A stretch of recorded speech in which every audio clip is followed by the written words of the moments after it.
بيراميدز ضحك على الزمالك يا برنس. ايوه بيراميدز ضحك على الزمالك وغفل الزمالك، وهيلعب مكان الزمالك السوبر يا برنس. رسميا يا برنس نادي بيراميدز يوافق على لعبه مباراة السوبر امام النادي الاهلي بعد ما هم كانوا قايلين ان هم مش هيلعبوا. ونادي الزمالك يا برنس قال لك خلاص احنا خدنا القرار، واعلنوا رسميا ان هم انسحبوا من مباراة السوبر، وقال لك كده بقى ايه مش هيلاقوا فرقة تلعب مباراة السوبر. فجأة يا برنس ادارة بيراميدز يا برنس او مالك نادي بيراميدز ضرب كرسي في الكلوب كده يا برنس وقلب الدنيا كلها، وقرر ان هو يلعب مباراة السوبر. قال لك ايه ده ايه ده يا جماعة، انتوا بتغفلونا ولا ايه؟ انتوا تلعبوا السوبر؟ مش كنا متفقين ان احنا مش هنلعب السوبر؟ قال لا يا باشا انا هلعب بقى، انا عاوز اجيب بطولة بقى، عاوز اعمل اي حاجة في حياتي. خلاص يا برنس الطموح هيشارك في السوبر، وهتبقى مباراة كبيرة جدا جدا جدا يا برنس. ولكن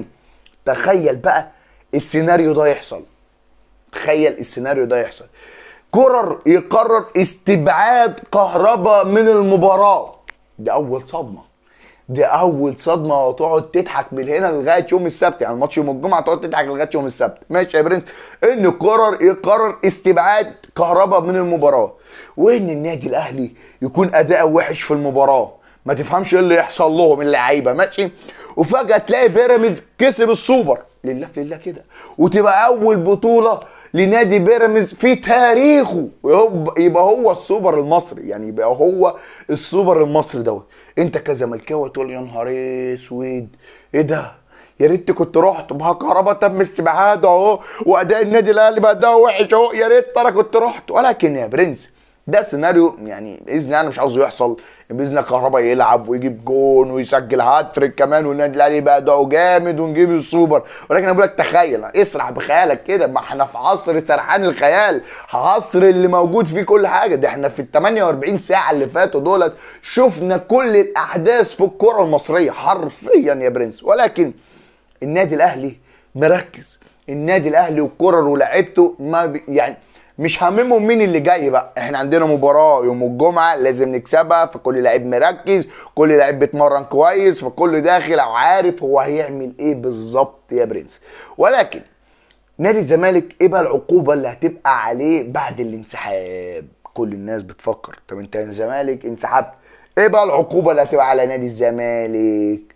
بص، حرمان نادي الزمالك من المشاركة في السوبر المصري لمدة سنتين. يعني ايه؟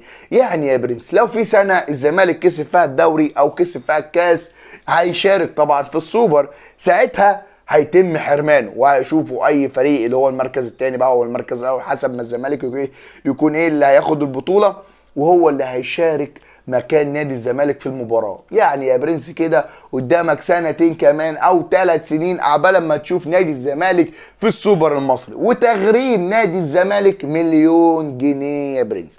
كل دوت بسبب ان نادي الزمالك انسحب من السوبر دوت. يعني نادي الزمالك لبس نفسه في كمية مشاكل كبيرة جدا جدا بسبب الانسحاب. وانا مش شايف كنت تلعب يا زمالك، جاي تضغط على الموضوع دلوقتي، جاي تقول مش عارف ايه وايه وايه، ودلوقتي ما كهربا اساسا عامل الحوار ده من شهر واحد، من شهر واحد قاعد 5 شهور، 5 شهور نايم على الموضوع، فجأة عاوز توقفه دلوقتي.